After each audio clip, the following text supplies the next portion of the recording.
Baik, Bismillahirrahmanirrahim.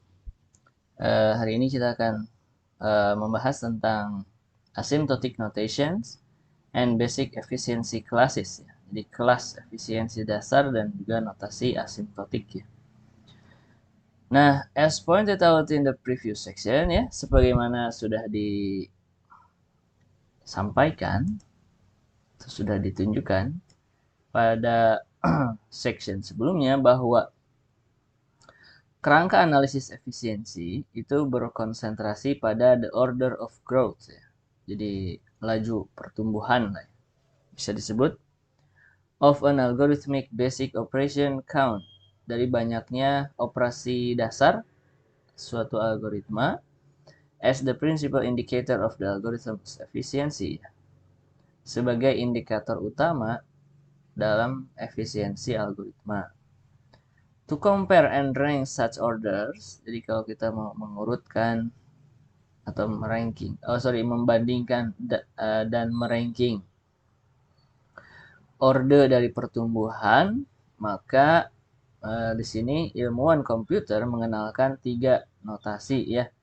Yang pertama ada Big O, Big O, Big Omega, dan juga Big Theta ya.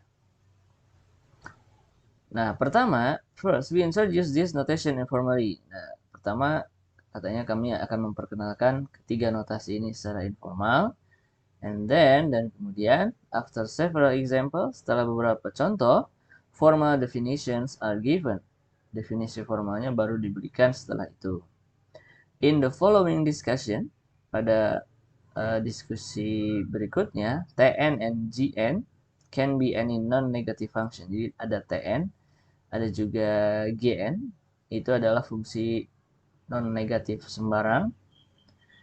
Define on the set of natural numbers yang didefinisikan pada himpunan bilangan asli. Bilangan asli itu berarti dari 1 ya, 1, 2, 3, dan seterusnya. Itu adalah bilangan non-negatif ya. In the context we are interested in, pada konteks yang kita sedang bahas, atau yang kalau terjemahnya yang kita tertarik gitu ya. Tn will be an algorithm learning time. Jadi Tn ini merupakan waktu eksekusi algoritma, usually indicated by its basic operation count. Biasanya diindikasikan dengan banyaknya operasi dasar atau disebut dengan Cn. Dan Gn ini merupakan fungsi sederhana, beberapa fungsi sederhana to compare the count with ya, untuk membandingkan banyaknya operasi dasar tersebut. Oke, nah seperti yang disampaikan bahwa kita akan mulai dari informal introduction. Apa sih Big O? Nah, jadi Big O dari suatu fungsi Gn itu adalah the set of all function, himpunan semua fungsi with a lower or some order of growth as Gn, yang lebih rendah atau sama dengan atau order pertumbuhannya sama dengan Gn. Jadi kalau Big O itu Big O dari suatu fungsi ya, atau dari suatu orde pertumbuhan itu merupakan himpunan semua fungsi yang ordenya lebih rendah atau sama dengan gitu ya, atau bisa disebut kayak subset terus ada sama dengannya gitu ya. Jadi boleh subset, boleh juga sama. Two within a constant multiple and as n goes to infinity ya. Ke dalam beberapa konstanta pengali ya, ketika n-nya bergerak ke tak hingga, menuju tak hingga. Thus, to give a few example, nah di sini ada contoh, coba lihat nih. Ada the following assertion, ada pernyataan berikut. Are all true ya, semuanya benar-benar. Coba lihat, n itu adalah elemen dari Big O dari n kuadrat ya. Nah, kalau kita lihat definisi tadi bahwa Big O dari suatu fungsi Gn itu adalah himpunan semua yang ordenya lebih rendah atau sama dengan. Jadi kalau ini ordenya 1 ya, n, ini ordenya 2 berarti kan lebih rendah berarti termasuk ke dalam big O ini ya. Jadi n elemen dari big O dari n kuadrat. Kemudian 100n plus 5 ini adalah elemen dari big O n kuadrat. Ini juga benar ya, karena ini ordernya 1, ini ordernya 2 gitu. Kemudian ini setengah n kali n min 1 ini adalah elemen dari O dari n kuadrat. Ini juga benar ya. Ini kan kalau kita kalikan n kali n kuadrat ya. Meskipun di sini kalau dikaliin ini ada min min setengah n ya. Tapi itu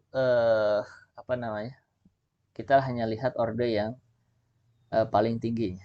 Di sisi lain itu juga pengurang ya kan, malah jadi mengurangi gitu kan. Setengah n dikurangi setengah n. Jadi di sini ordernya ini n kuadrat, order 2, ini juga order 2, jadi boleh sama dengan kan ordernya. Dari sisi koefisiennya juga ini setengah, ini 1, ya kan. Oke, itu big O ya. Indeed, the first two function are linear. Jadi dua fungsi pertama itu adalah linear, katanya. And hence have a lower order of growth than Gn. Oke. Sehingga kalau ini kan emang linear ya, order 1 ini order 1. Jadi benar. Sedangkan the last one, yang terakhir tadi ini adalah kuadratik ya. Persamaan kuadrat, ini kan n kuadrat. And hence has the same order. Berarti kan dia punya order yang sama dengan n kuadrat ini. On the other hand, di sisi lain, ini ada contoh lain. N pangkat 3 ini bukan elemen dari big O dari n kuadrat. Ya kan? Karena ini order 3, pangkat 3. Tidak boleh lebih dari ordernya.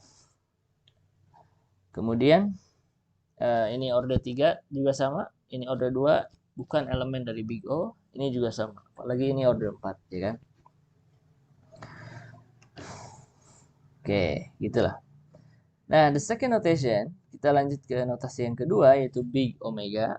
Big omega dari Gn, itu artinya himpunan semua fungsi yang order pertumbuhannya itu lebih besar atau sama dengan with higher or same order of growth as Gn, seperti Gn. Oke, nah ini contohnya ya. Jadi kalau n pangkat 3 tadi bukan elemen dari big O, tapi n pangkat 3 itu elemen dari big omega gitu ya. Karena big omega itu himpunan semua fungsi yang ordernya lebih besar atau sama dengan dari Gn. Dalam hal ini dari n kuadrat. Ini juga termasuk ya. Jadi kita lihat order yang paling tingginya dan boleh sama dengan ya kan. Oke, berarti di sini koefisien nggak terlalu mempengaruhi ya. Ini setengah, ini 1. Jadi yang penting order yang paling tingginya n kuadrat ini elemen dari big O. Jadi boleh sama dengan ordernya boleh sama, ya kan? Kemudian yang satu lagi di sini 100n plus 5. Ini order 1, ini bukan anggota dari big omega ya, karena ini lebih kecil, lebih rendah. Dan yang terakhir, ini ada big theta. Big theta dari Gn itu adalah himpunan semua fungsi yang mempunyai order pertumbuhan yang sama dengan Gn. Jikalau big theta itu sama. Oke, thus every quadratic function, misalnya ada persamaan kuadrat, n kuadrat bla bla bla bla, ini adalah elemen dari big theta n kuadrat gitu ya. Jadi kita hanya melihat order tertingginya aja. Jadi ini n kuadrat, maka ini ordernya order 2, ini juga order 2, sama gitu ya. But so are among infinitely many others. Jadi mungkin kenapa ini disebut sama, karena sisanya ini dianggap tidak terlalu signifikan gitu ya, terhadap perbandingan waktu waktu komputasi gitu ya. Memang ini ada perbedaan, tapi kita hanya fokus pada order tertingginya aja karena ini yang paling signifikan dalam mempengaruhi waktu komputasi gitu ya. Kemudian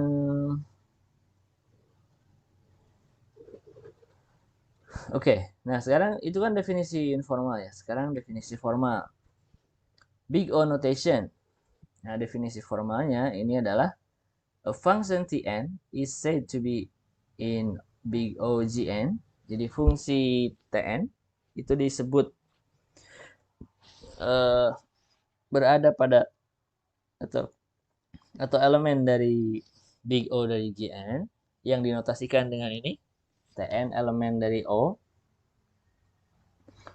Gn jika Tn ini terbatas ke atas, bounded above ya. Jadi ada batas atas by some constant multiple of Gn for all large n. Jadi untuk semua n. Yaitu apa? If there exists some positive constant, jika terdapat beberapa konstanta positif C and some non-negative integer dan juga integer non-negatif n 0. Sedemikian sehingga ya Tn itu kurang dari sama dengan Cgn untuk semua n yang lebih besar dari n0. Jadi ini adalah definisi formalnya. Jadi intinya Tn itu ini disebut elemen dari big O dari Gn jika ada batas atas suatu konstanta C ya. Jadi jika terbatas ke atas ya dengan konstanta pengali dari Gn yang disebut dengan C di sini konstanta pengalinya. Dan ini adalah lebih kecil dari atau sama dengan, kan big O itu lebih kecil atau sama dengan ya, boleh. Nah, sehingga kalau di plot grafiknya katanya ada di gambar 2.1 nih. Coba kita lihat dulu gambarnya. Nah, ini ya. Jadi Tn ini ada di bawah dari batas atasnya ini, bounded above-nya. Dibatasi teratas Cgn ya. Jadi ada konstanta pengali berapapun dari fungsi Gn-nya. Oke. Jadi itulah kenapa tadi konstanta dari itunya nggak terlalu mempengaruhi ya. Karena Gn ini membolehkan ada konstanta pengali berapapun. Jadi kita hanya berfokus pada order tertingginya aja. Oke, as an example, sebagai contoh, let us formally prove. Mari kita coba buktikan secara formal one of the assertions made. Salah satu pernyataan yang dibuat di introduction. Di introduction itu kan 100n plus 5 elemen dari big O dari n kuadrat ya kan. Tadi pas kita bahas definisi secara informal.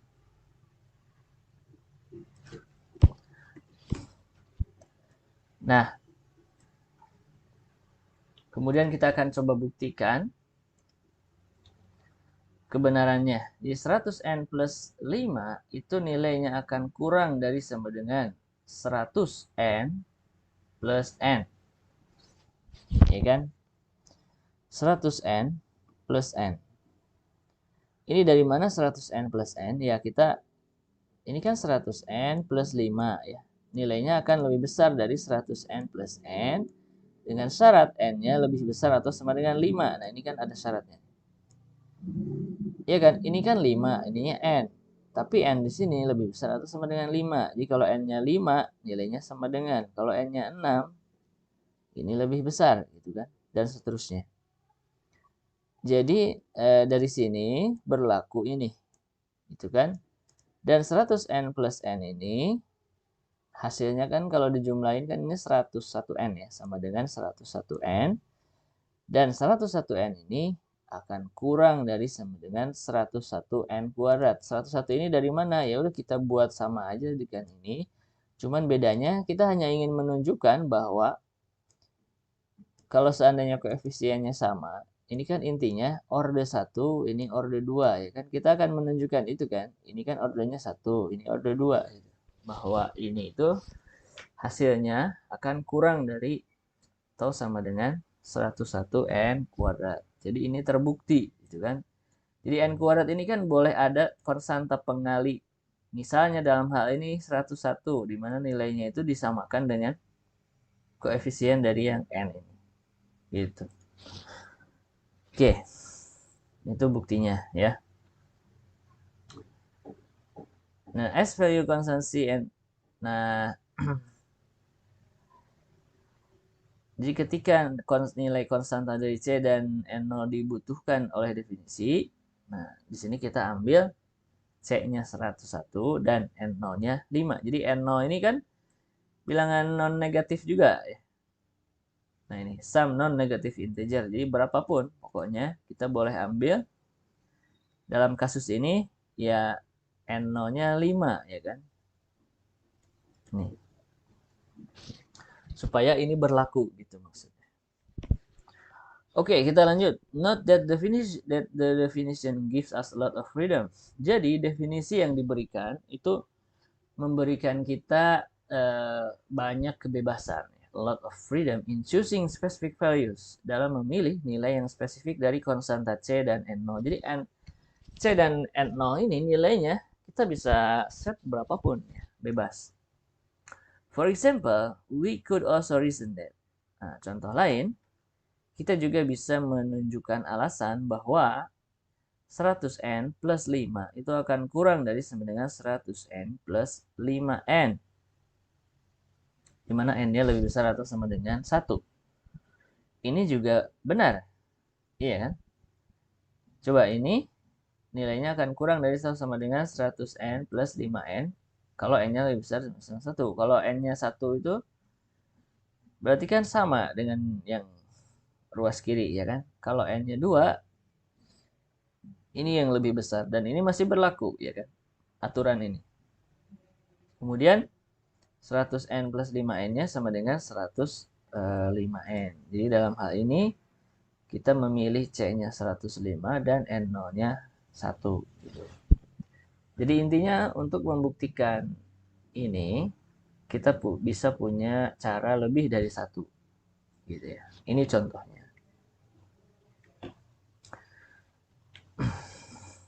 Oke. Nah, kalau yang ini big omega ya. Nanti setelah ini kita akan bahas, tapi kalau kita lihat grafiknya, kalau big omega itu kan lebih besar ya dari CGN ini ke atas. Jadi terbatas ke bawah. Coba lihat.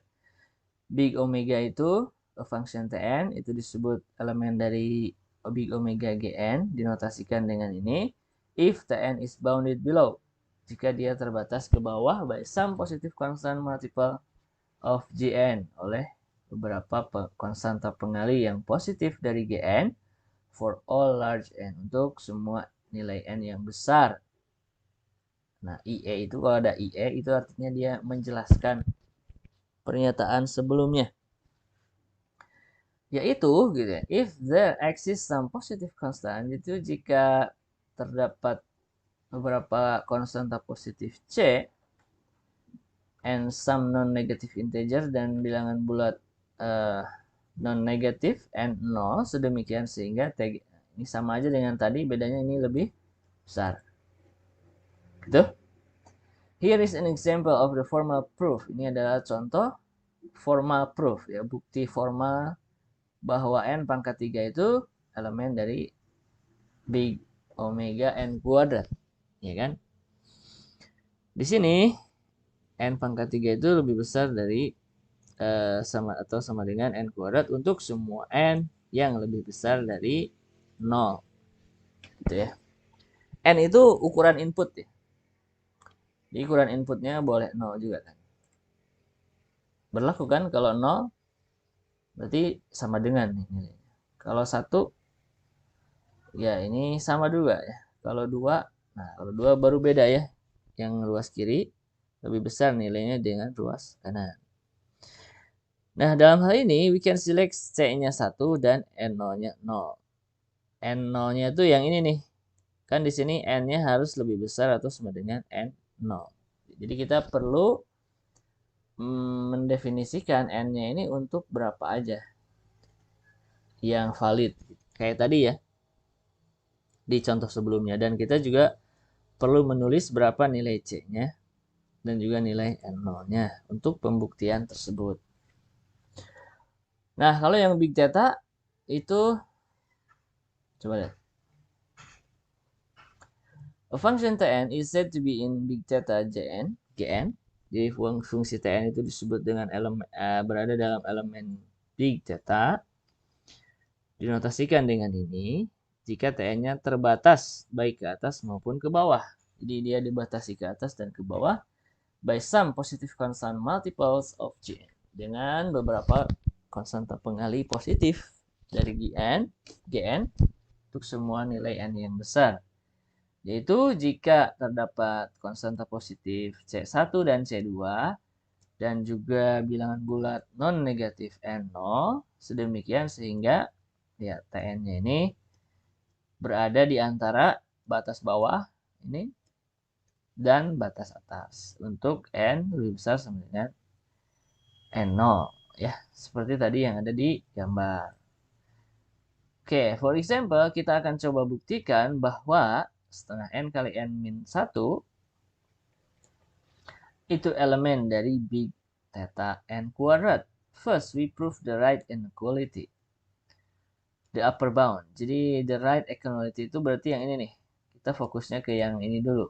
Yang ke kanan, ya.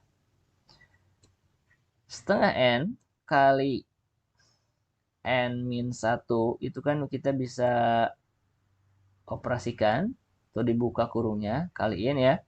Setengah N kali N setengah N kuadrat, setengah N kali min 1 min setengah N. Kemudian di sini nilai dari ini akan kurang dari atau sama dengan setengah N kuadrat. Betul ya? Karena ini kan akan dikurangi malah. Jadi akan ada sesuatu dikurangi sesuatu, ya kan? Berarti nilai ini tuh akan kurang dari atau sama dengan setengah N kuadrat yang ini nih, sebelum dikurangi ini. Jadi kayak 4 dikurangi 2, nilainya akan kurang dari sama dengan 4. Gitu aja logikanya. Untuk semua N lebih besar dari sama dengan 0. Ya. Nah, dari sini terbuktikan ya bahwa setengah yang kanan udah terbukti nih bahwa setengah N kali N min 1 itu nilainya akan kurang dari sama dengan setengah N kuadrat. Ya kan? Berarti ya nilainya kan ini kan Gn-nya N kuadrat ya kan, dan ada konstanta pengalinya C1 ya. Jadi ini sudah benar, ordernya sama lah intinya. Kalau big theta kan ordernya sama ya. Second, we prove the left inequality, dan sekarang kita buktikan pertidaksamaan yang sebelah kiri, yang batas bawahnya.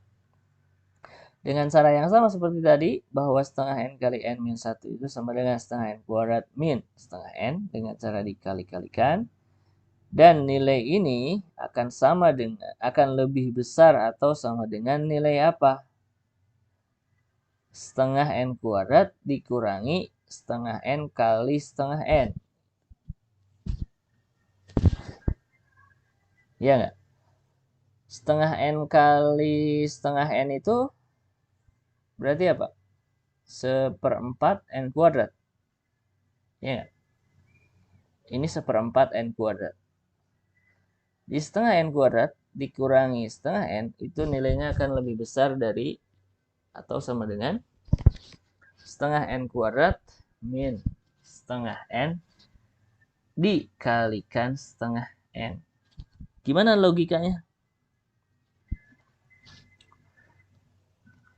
Ya logikanya kan gini ya, ini kan dikuranginya hanya setengah N, ya kan? Ini sembarang aja sebenarnya, ini kita set, ya udah kita kaliin aja setengah N kali setengah N. Itu kan berarti faktor pengurangnya akan semakin besar, ya nggak? Jadi kalau ini 4 dikurangi 2 misalnya, sebut saja. Terus yang ini 4 dikurangi 2 kali 2, 4. Jadi 0 ya kan. Nilainya akan lebih besar yang ruas kanan ini, ya kan? Karena pengurangnya itu yang ini lebih besar. Ini lebih kecil daripada yang sebelah kanan. Terus kenapa dikalinya setengah N kali setengah N?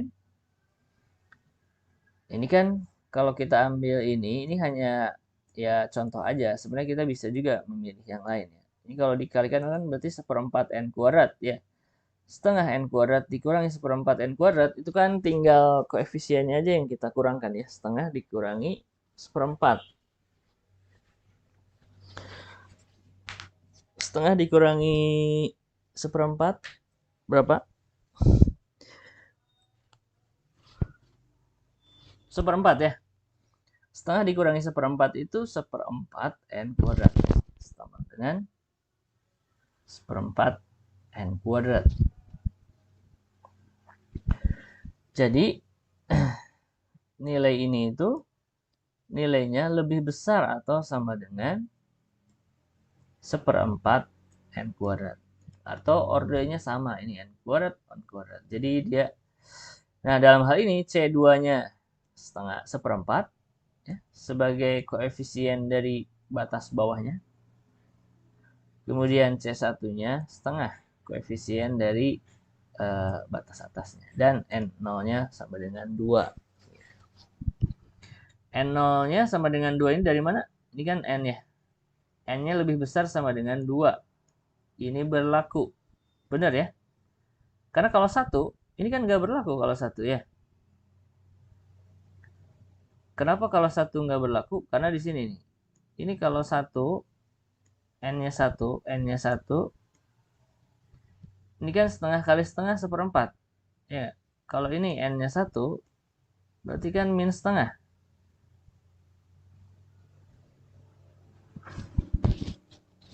Min setengah, yang ini min 1/4.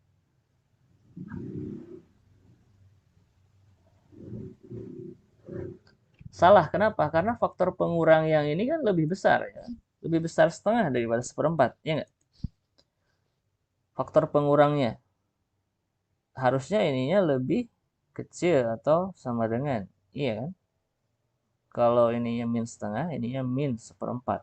Nah, nilai ini lebih besar pengurangnya. Setengahnya. Kalau ini kan hanya 1/4-nya dikurangi. 1/4 itu lebih kecil dari setengah. Gitu. Jadi ini hanya berlaku ketika N-nya lebih besar atau sama dengan 2. Gitu.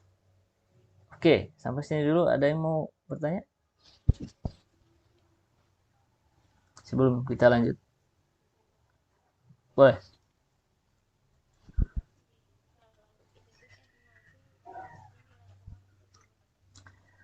N0. N0 itu sebuah nilai sembarang. Kita bisa set berapapun yang digunakan ketika kita membuktikan suatu pertidaksamaan di mana pertidaksamaan itu masih berlaku. Gitu. Jadi kan tadi kita buktikan bahwa ruas kiri ini, kita ingin buktikan bahwa ruas kiri ini nilainya lebih besar atau sama dengan yang ada di ruas kanan, ya kan? Kemudian tadi kita coba apa ini? Semacam memilih mau diapain nih pengurangnya ini. Berarti kan kita set supaya lebih besar gitu ya. Faktor pengurangnya.